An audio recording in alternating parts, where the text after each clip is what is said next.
Our story starts in the vast Appalachian hardwood forest in the south of the United States. We'll be traveling from the state of Georgia to the Gulf of Mexico, through Alabama, then down the Mississippi to its delta.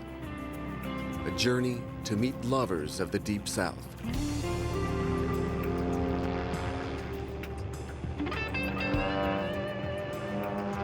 Elgen Wells is a poet, an aviator, acrobat, musician, and much more. Wish you could, wish you would find your way back home, 'cause I hear your voice at night. It's always in my mind.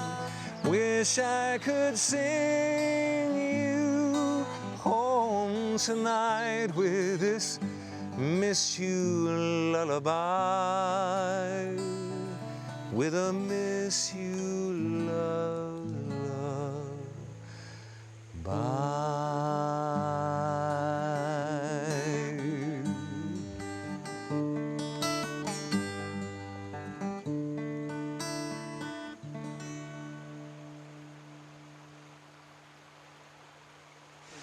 This path that goes along here is what's left of an old mining road.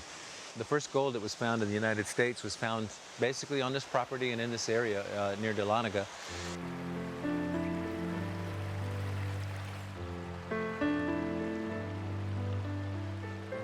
Now it's my little gold mine, but the gold here I think is green.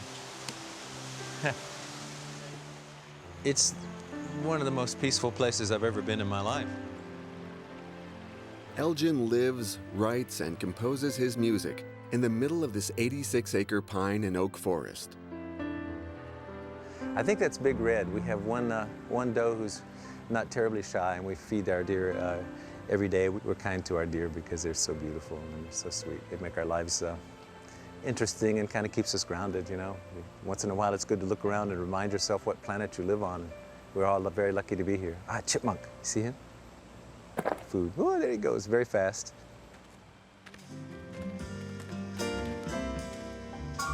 Wish I could pretend you don't linger in my mind. Wish I didn't know. Elgen inherited his love of piloting from his father and his love of music from his mother. Take me back to when I knew I was the only one. Let me feel that way again. When I'm doing the more lyrical kind of flying, there is this music that plays in my head. It flies formation with my emotions. You know, whatever I'm feeling, that's the kind of sound that I hear in my mind. And just playing among the clouds, not worrying about anything except the spirit of the moment. And sometimes you can bring elements together that aren't normally put together and come up with something new and refreshing. And the people who see you doing it and hear you doing it, it may enrich their lives as well. Nothing wrong with that.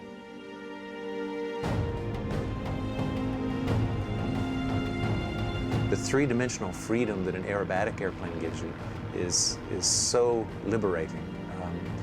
If you want to roll it over, you roll it over. If you want to go high, you go high. You want to go low, anything you want to do. I would imagine that if there are angels and they have wings and fly, this is the sort of thing they must do when they're playing.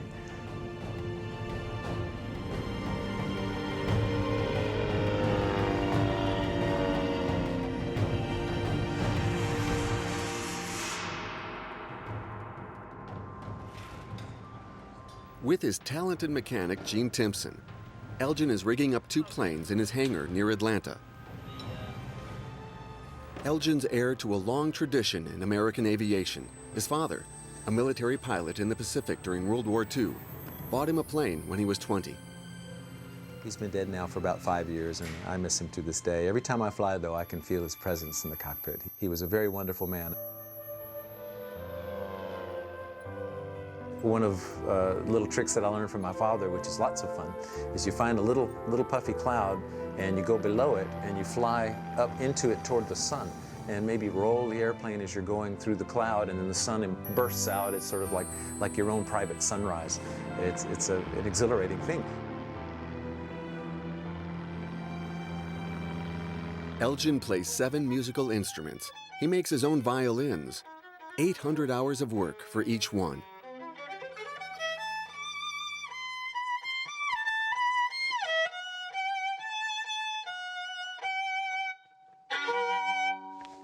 Isn't she sweet? There are only so many things that you can do with a musical instrument. There are only so many things you can do with an airplane. An airplane can go high, it can go low. It can high and go low. There's a symmetry, there's a roundness to certain musical phrases that is similar to flying rolls in an airplane, perhaps. You know. To me, they have a lot in common. Elgen Wells combined his passion for music and aerobatics by perfecting the Star Jammer, an experimental aircraft with carbon fiber composite wings, high-power engines, and smoke streams for acrobatics. This allows the computer to light up the LEDs on the propeller. But its most original features are 4,000-watt amplifiers and 250 incorporated LEDs programmed to be set off in flight.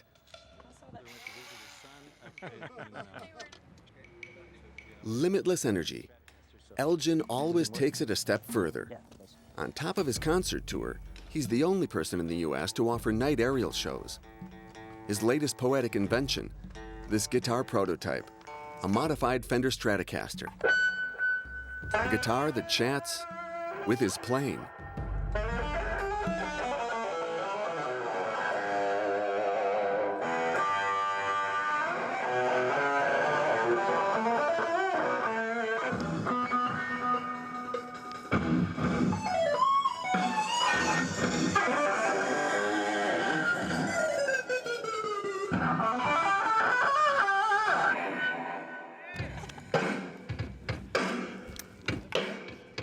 And the highlight of his performance is his night air show with onboard light and sound. Unique.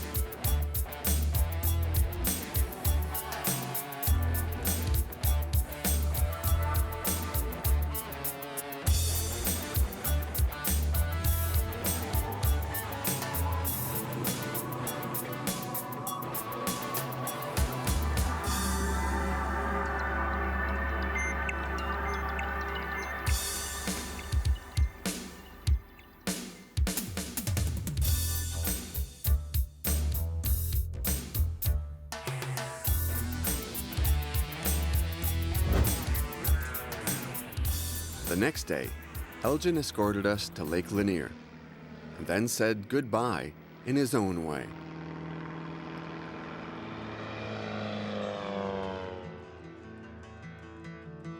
Lake Lanier, 57 square miles, is part of a network of rivers that flows 310 miles downstream to the Gulf of Mexico. Buford Dam retains millions of acre-feet of water upstream from Atlanta. It protects the city from the floods of the Chattahoochee River. The reservoir was built in a gorge in 1956 by the U.S. Corps of Engineers. Outside of their military activities, the Corps has also built the Capitol and dug out the Panama Canal. These last years have been dedicated to the delicate management of water resources. Ernest Noe is a USA CE Ranger. He's responsible for visitor relations. How you doing, sir? Good. Ernest Noe with the Corps of Engineers. How you doing, Steve Smith? Enjoying your stay here? I am. We at the park? just got here and just starting to set up. Getting Yeah, your kayaks out. my son's still in there sleeping, and yeah, we're looking forward to doing a bunch of kayaking. It's a really beautiful lake. Nowadays, Lake Lanier is also a great recreation spot for all of the state of Georgia. 8 million people visit the lake every year, making it one of the most popular in the east of the U.S. I love it because the water is so clean here. That's one thing I really like. They must take care of the water here. I mean, the dam must work really well. I know at times you have to let the water out and stuff like that, but it doesn't seem like anybody dumps anything into this lake. Some of the lakes that I've been to before, there's, you know, chemical dumps or, you know, waste or for whatever reason they do it, and it messes up the water. Right next to the large dam is the water treatment plant for the entire region. Buford Dam is a major asset for Georgia's economy, and it's carefully maintained. The U.S. Corps of Engineers even uses a dozen goats for lawn maintenance on the dam. Water is released upstream following a strict calendar because of fishing and recreation activities. Rangers must make everyone happy, so they hone their PR skills. So you got your life jacket on, I appreciate that. Yeah. Have you been out here fishing earlier this morning or just getting here? I was out earlier, had a little equipment problem, so I came back in to take care of it. Okay. Mission accomplished for the Corps of Engineers. I used to catch a lot of fish here. And they only spawn and they only grow where the water is clean. I wouldn't want to drink it, but it's clean enough for a fish, for the trout.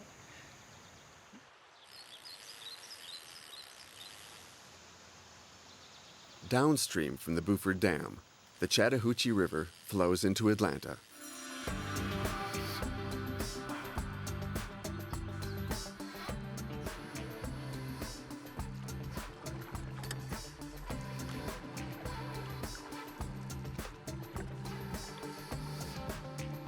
Elgen Wells insisted that after Lake Lanier, we should visit Stone Mountain.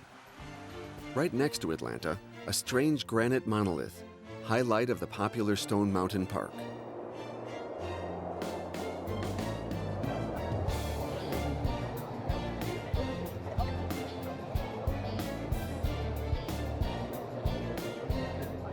Carved on the north face of the mountain are 3 Confederate leaders riding their favorite horses. A huge sculpture, larger than 2 football fields. This 7-acre carving is the largest bas-relief in the world. It took 3 sculptors and 50 years to complete the job.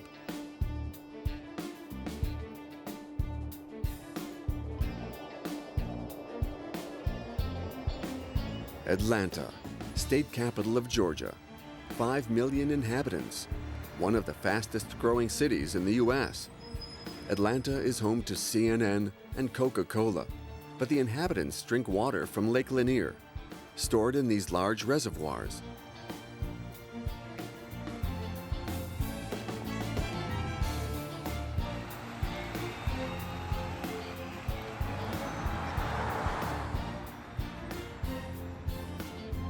And the south of Atlanta? Lots of forest. It invades amusement parks and even industrial parks.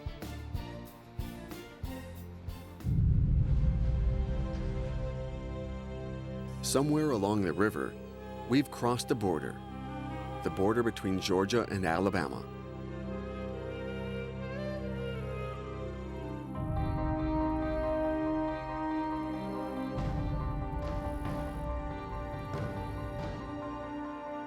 Montgomery, capital of Alabama. This town could have been the capital of the United States. It's built along the same plan as Washington. Montgomery was founded on the cotton trade. Back then, chariots would ride down Commerce Street to the Alabama River, where they would be loaded on boats, headed for the Gulf of Mexico. And most importantly, Montgomery is hometown to Martin Luther King. December 1st, 1955, at the foot of this fountain on Dexter Avenue, an African-American woman, Rosa Parks, boards a bus where she refuses to give up her seat to a white passenger. The following evening, 50 people led by a young pastor, Martin Luther King, meet in this Baptist church. There, Martin Luther King develops his theories on nonviolent civil disobedience. This is when the famous Montgomery bus boycott begins. A year later, racial segregation was outlawed. It's the beginning of a long battle for the emancipation of African Americans. Nowadays, there's no more cotton in Alabama.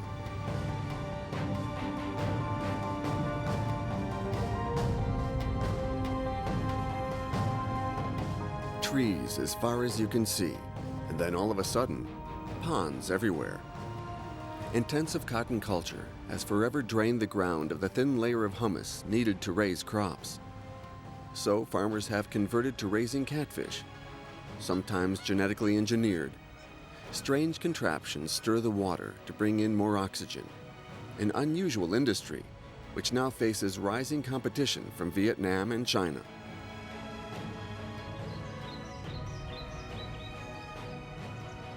And in the middle of the fish farms, in an industrial park in Greensboro, there's an odd structure, an architectural experiment, and the work of Rural Studio.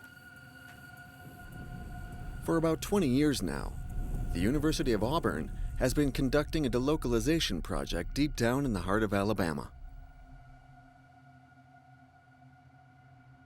A team of young architects has taken up residence in New Bern, a town of 230 inhabitants, in one of the poorest regions in the States, a few houses only, scattered on either side of the road. About 30 young volunteers work in this rusty barn, supervised by Andrew Fear, a British architect. They come here for a hands-on experience after 5 years of theory. What would stop you completely exposing this truss so that you don't fill this with light fixtures, right? So you've got two light fixtures sort of almost filling the space. So that all the light is right in there. We can pin up some of the earlier conversations. We did have a discussion about the different treatments of the services of the OSB, whether it be paint or, you know. And maybe the light source could even happen outside the building to some degree. It doesn't, if you start to think of it in that regard. Moving from theory to practice is a way for future architects to experience technical issues as well as various aspects of the trade. Students are responsible for all the aspects of a project, and they take it to its limit. Andrew Fear is there to supervise and orient ideas. Keeping a relationship with the client has been a really awesome thing, because like I said, I guess that's the third point in that triangle: practical, design, and then client. I guess, like, usually you don't get a relationship with all three of those things. Usually you're just on one of those, I guess, or two maybe. But yeah, that's been a really fun aspect of it too. A life lesson for the young architects. One of Rural Studio's latest accomplishments is the newborn fire station just across the street. It was entirely designed and built by 4 25-year-old architects who managed to raise $100,000, negotiate with the authorities, and successfully complete the project. We've come here, we've stayed here. Our staff, our center of location is a home, and we're a neighbor. And by doing that, you build trust. Rural Studio is in one of the most isolated areas in the state of Alabama. This is the kingdom of recycling, and the local community is doing its part. The owner of this abandoned schoolhouse has let them use the premises for their welding workshop. Today's mission? Finish assembling the metal windows for the future New Bern Town Hall. Lauren Danley is a professional welder. She's here to teach the young architects the secrets of metal. You can start doing those verticals in an accurate way on that bandsaw, and you won't have to change his setup. Okay.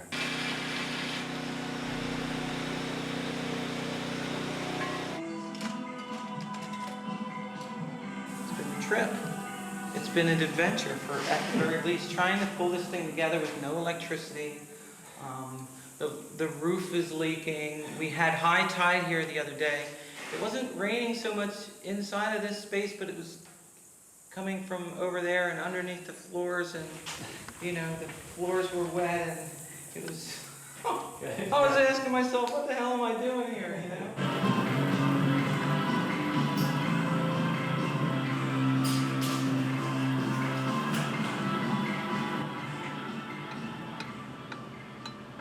The Rural Studio headquarters is in this old farmhouse. The students have started growing vegetables here and set up a huge open-air workshop to experiment new techniques. Andrew Freer surveys the projects.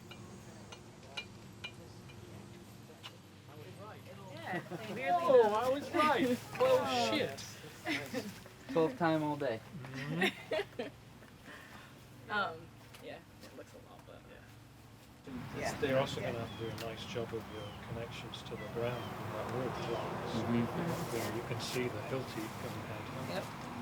Well, that's also like, we got smaller ramset nails, but they wouldn't go through because they didn't have enough, I guess, momentum when you hit it. We need the stronger gun. We need the. And all our work's in 25-mile radius, so if we make a mess, we really hear about it. And that's the hard side of it, but it's a fantastic educational opportunity, is that learning. Over the past 10 years, Andrew Freer and his team have been developing an affordable housing project.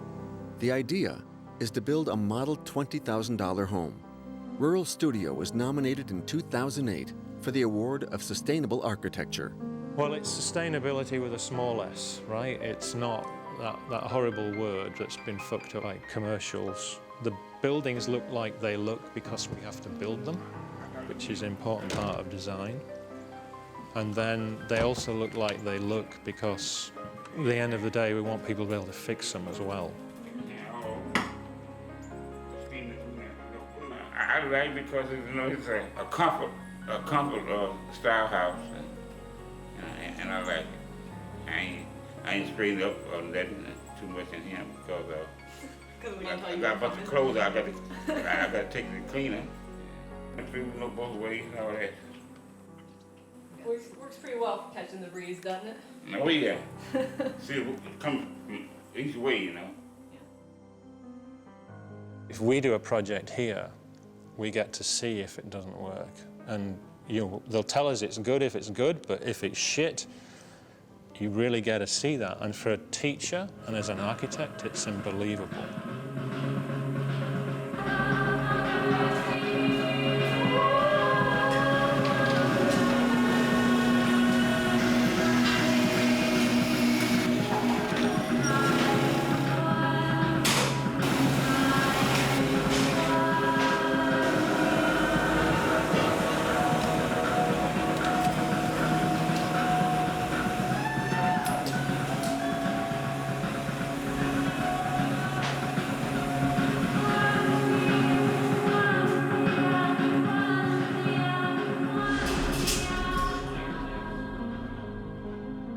Soon New Bern will have its new town hall.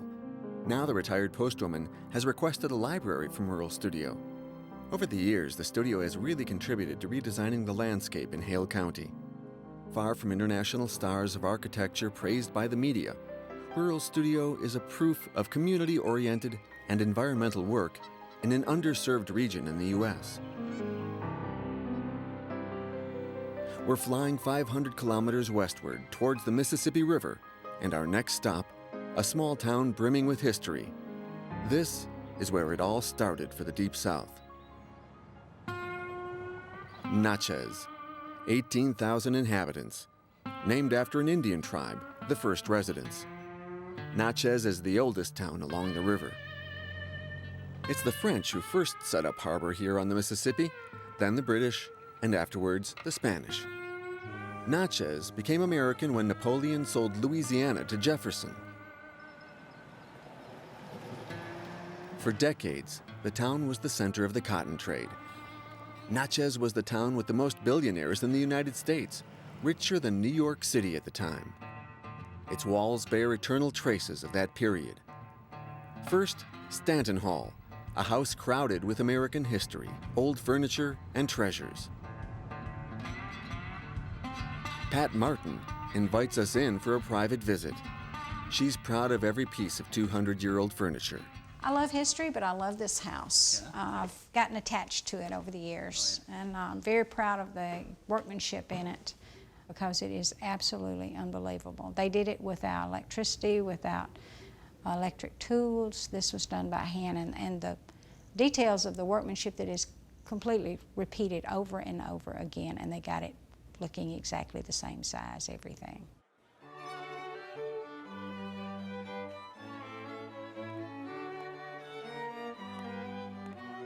A Carrara marble chimney sculpted in New York. In one of the rooms, a reproduction of a painting by Raphael. And in the kitchen, the French chandeliers are a tribute to the first residents, the Natchez Indians. The eagle at the top represents courage. The center of the light is a cornstalk. Some people call it maize. You have Indians with bows and arrows. You have spears and corn. And coming further down, you have Indians and horses. A fortune amassed over the decades. In the heyday of cotton farming, the Stanton family had 18 slaves. The highlight of the visit is the ballroom. It occupies an entire wing of the house. Slaves would unroll hundreds of feet of carpet for such events. An exceptional house, Stanton Hall and its 6 luxurious rooms on the 2nd floor, and the roof observatory overlooking the trees to watch over plantation work and traffic on the Mississippi.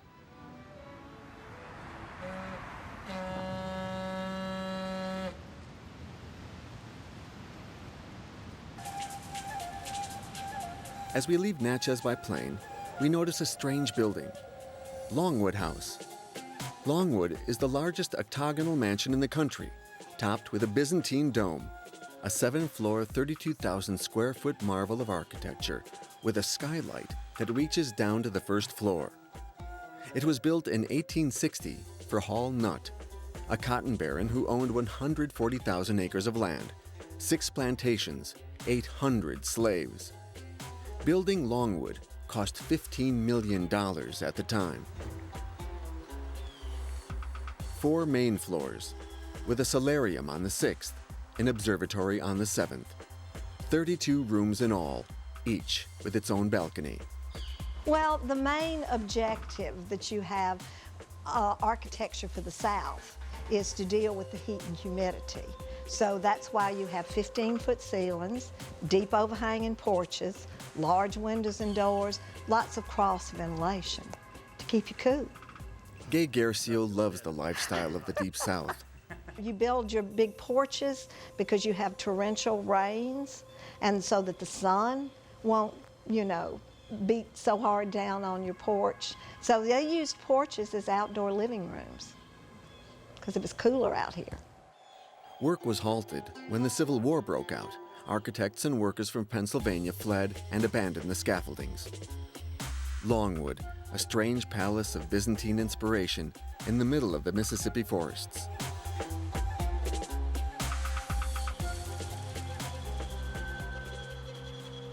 Upriver from Natchez on the Mississippi, a new universe unfolds, from forest to wetlands.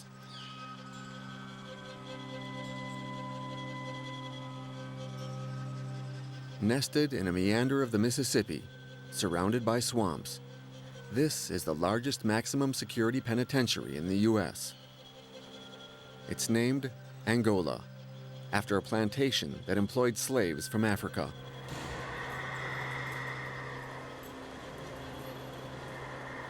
For a long time, Angola was the most dangerous prison in the country. Brought in a few years back, the new warden has cleaned up the situation. His trick? Religion. Angola has about 5,000 inmates who work in the fields, with 1,800 guards keeping a close watch.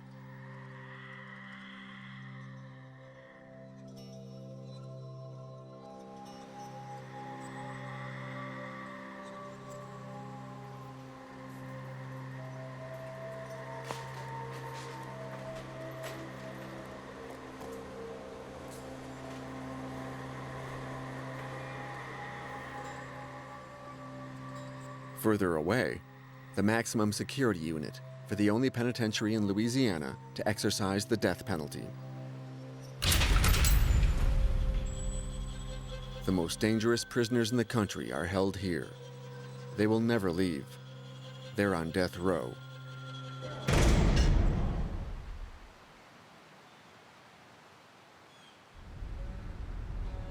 The Mississippi River has the 2nd largest catchment basin in the world. It drains a huge area from the Rockies to the Appalachians. Today, exceptionally low water levels have uncovered vast sandbanks, showing nothing of the drastic floods of 2011. For the first time ever here, several barges ran aground.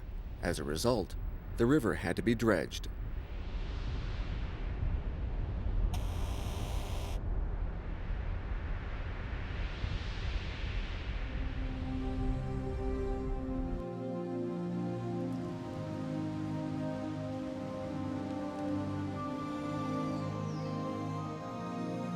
This is Avery Island, but it's not really an island. In an abandoned meander of the river is a salt hill surrounded by water. The salt mine is still operational. The salt that leaves for the harbor is sent up north to grit the roads in wintertime. But in fact, Avery Island is where Tabasco hot sauce is manufactured, made from Mexican chili peppers. It all began after the Civil War. Edmund McIlhenny created the magical recipe for Tabasco, produced in his first factory, a simple recipe that will travel through time. But one McIlhenny in particular stands out: Edward A., Arctic explorer, botanist, writer, and bird lover.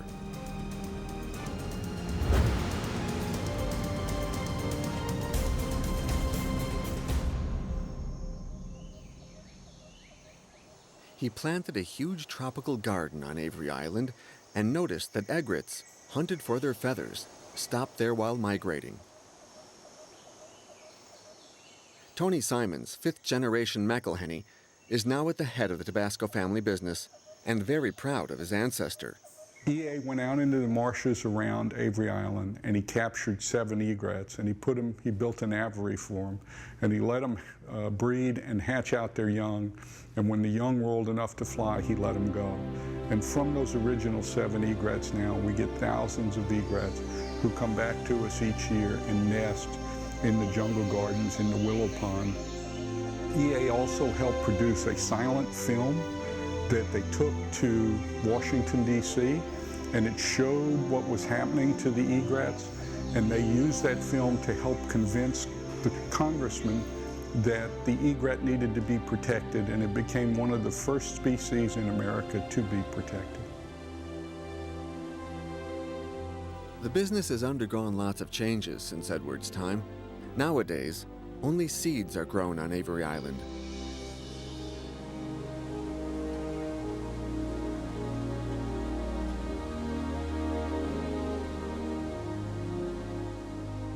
Seeds collected here are sent to South America and harvested in warmer climates in several countries. The peppers are then returned and are blended in the Tabasco factory.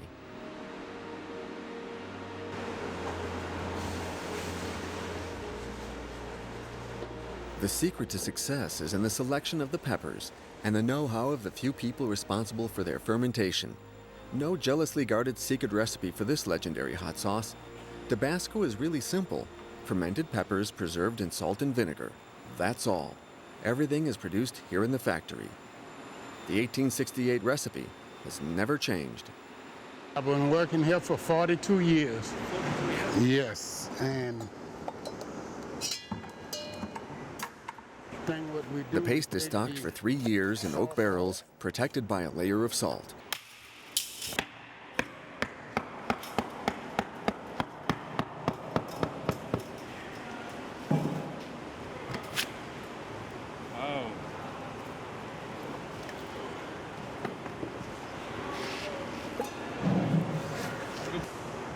You smell it, and it's fresh, it's the aroma. Yeah. Then to taste it, you do like that.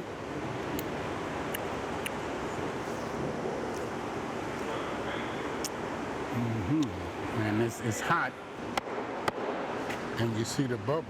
First, the preparation ferments for a year in this hall, under the supervision of Hamilton and his men. The top of it would blow up. After 42 years, Hamilton still loves his pepper mash.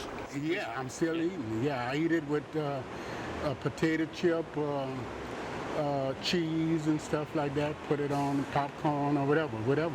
Yeah. A year later, the barrels are moved to this large hall, which holds a real treasure. This here is just aging right now. It's just sitting there. It's getting spider webs and stuff, and this is how it stacks up. Right in here, we have about 40 to 50,000 barrels right now. Then after that, it goes to processing. Then they extract the seed and the pulp and the skin, and you stay with your natural sauce, and that is ready for bottling. The Tabasco family has grown since its beginnings. 7 different sauces today, shipped to over 160 countries. Every bottle of Tabasco in the world will have the same taste. Yes, because it's all made right here.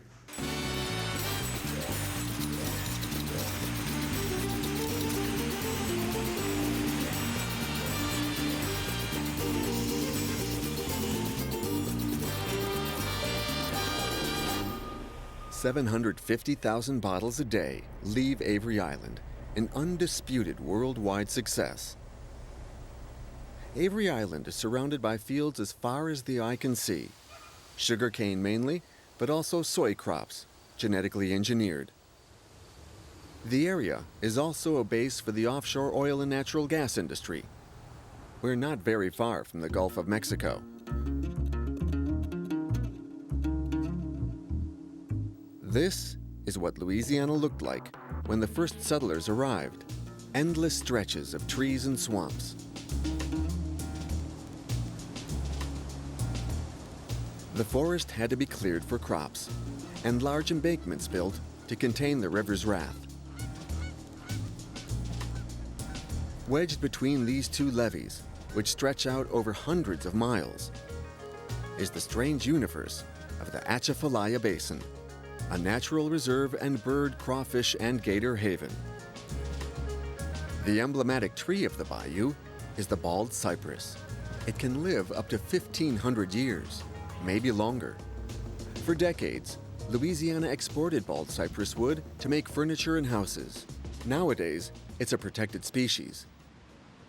This rot-proof wood has become so expensive that people search for old trunks dating from the deforestation period.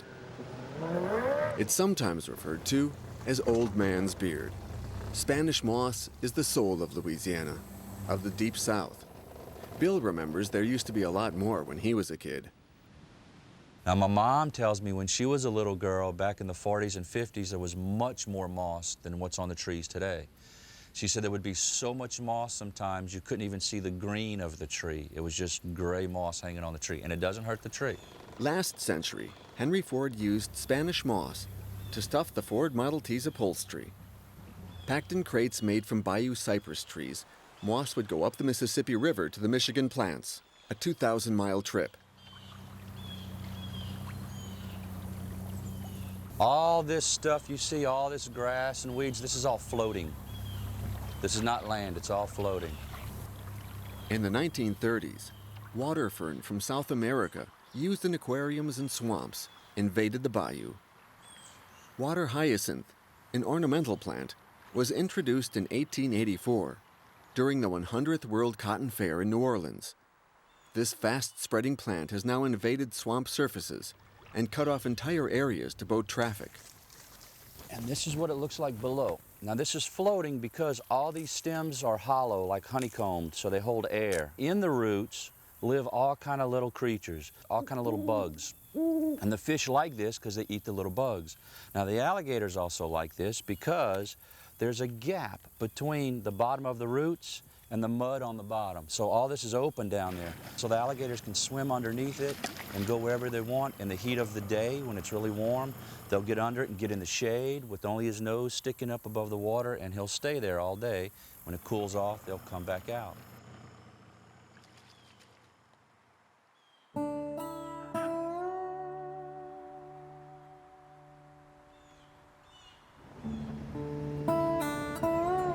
Greg's a photographer with a passion for the Atchafalaya Basin. He and his friend Roy spend hours on end in the bayou.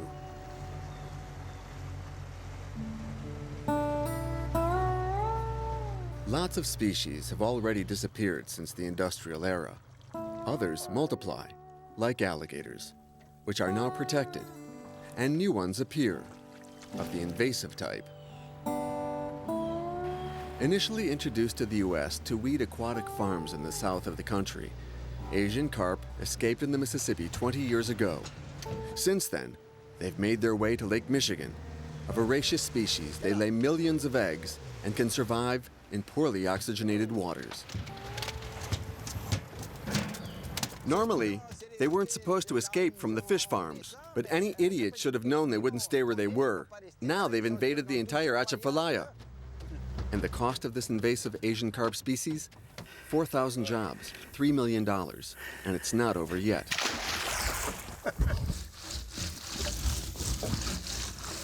This huge swamp with varying water levels is an amazing ecosystem in itself. Cutting down trees destroys the habitat of birds, which don't nest on the ground. It's a fine balance. Too many dams on the Mississippi retaining water for crops in the Great Plains, and swamps silt up. To exploit Atchafalaya oil, companies dug out canals. They were supposed to clean up afterwards, but they didn't. The sand from backfill spills out into the bayou whenever the water rises. This destroys the wild crawfish habitat. Bayou residents have been battling for 30 years. But what can crawfish fishermen in the Atchafalaya do against large oil companies? The big oil companies have all the power in politics, and us fishermen, we didn't count for much. Now it's too late. But we're gonna keep fighting for the rest of our lives. I don't have a lot of time left on this earth. I'm 72. But we'll play at this until we die.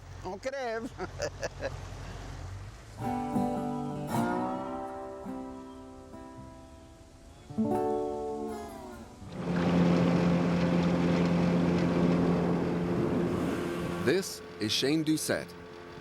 Shane used to fish crawfish. Then he stopped. Now he works for an oil company. But he still loves the bayou and goes back whenever he can. I must have a cage here somewhere. I hide them because people steal them.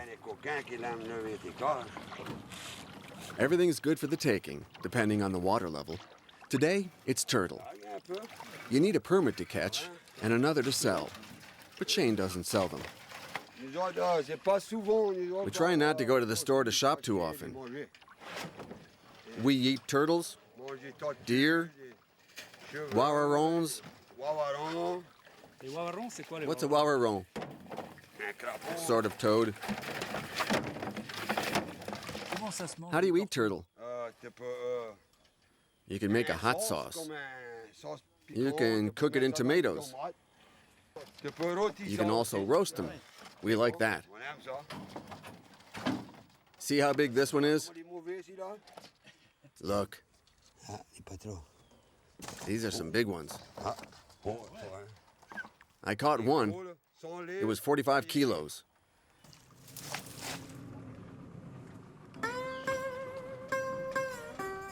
During the fishing season, and anytime they have a moment, Bayou residents go to their floating cabins. Roy found a very nice place, hidden in the swamp.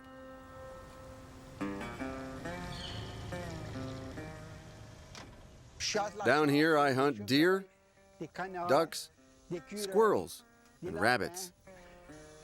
We have some good times. I bring my 6 grandkids here. There are lots of young people here.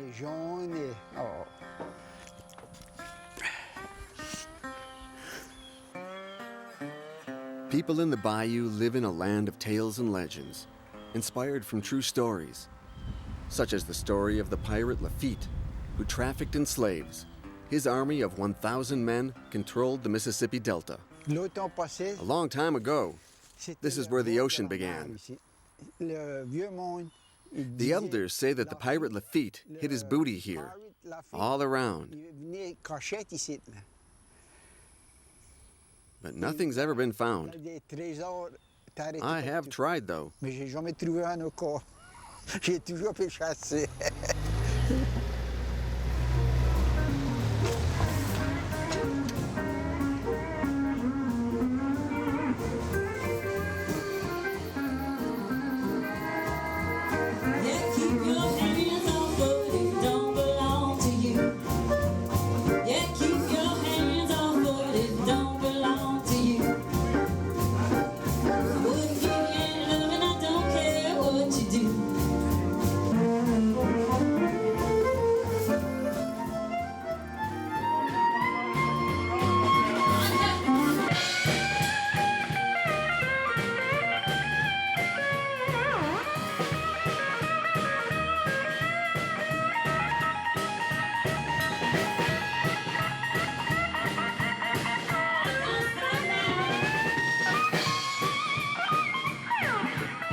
Not everyone's at the concert tonight. Shane has a weakness for frogs. He's taken his wife Donna out on a frogging expedition. So what do you need to find frogs in the bayou? A sturdy boat, 2 powerful lamps, and good eyesight to see the toads from afar. Oh yeah, and beer, of course.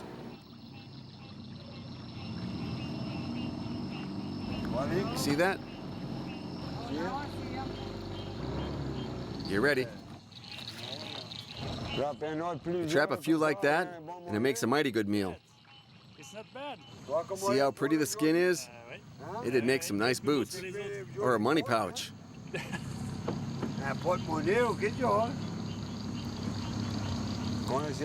We're gonna roast them. You need 4 per person. It's a feast. You can roast the thighs. You make a hot sauce with the back and the feet. And another little toad. When we come through here, nothing much is left after. But there are some animals still left behind.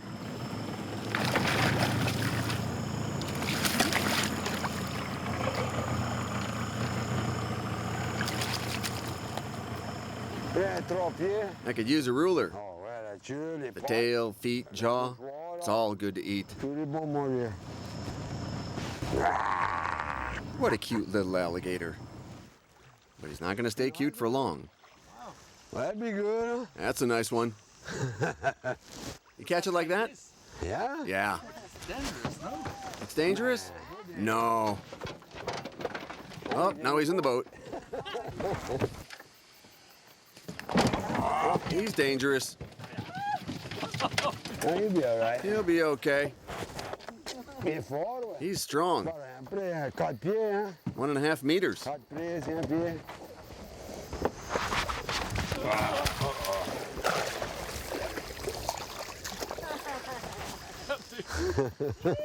You're crazy.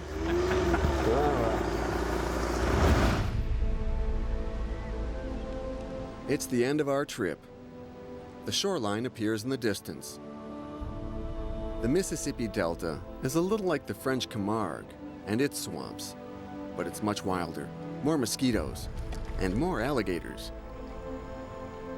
Endless wetlands. The river meets the sea, salt and freshwater blend.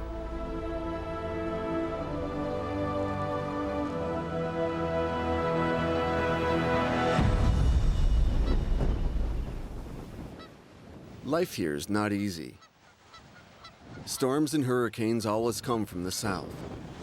You can lose everything in a few hours. An unlikely encounter, because with Hurricane Isaac approaching, the road has just been closed. The son, Steve. The father, Chris. I can't hear you with all the wind. We're out here catching crabs, even in a hurricane. I love it. It's the best time of year. There's no one here. I'm surprised you're here. What are you doing here? What are you doing out here? We fill this up to the top till you can't close it anymore. Call all our friends and family and cook a good meal and have a good time. The low pressure of the Hurricane Isaac moving in is basically made a big time feeding frenzy for all the redfish, shrimp are moving in, trying to leave to go further. It normally makes the bigger ones come out. You know, with this situation with the hurricane, it's kind of antsy, you know, so you're scared about the storm hitting you, but our family thought we were crazy for coming out here. Because it's 6 o'clock? Yeah, I know. We shut it down. It's not going to be open until the storm passes. We don't want to camp out here. Okay, buddy. All right.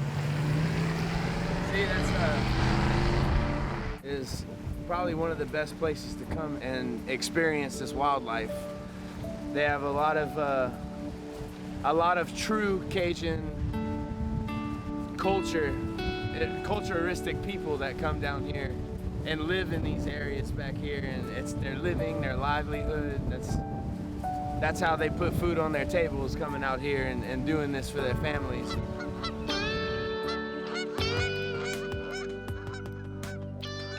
from the Appalachian Mountains, the little drop of water in the clouds that our pilot Elgen Wells flew through has now reached the sea, with its outline of oil platforms on the horizon. In the Gulf of Mexico, danger always comes from the south: storms, hurricanes, and oil spills.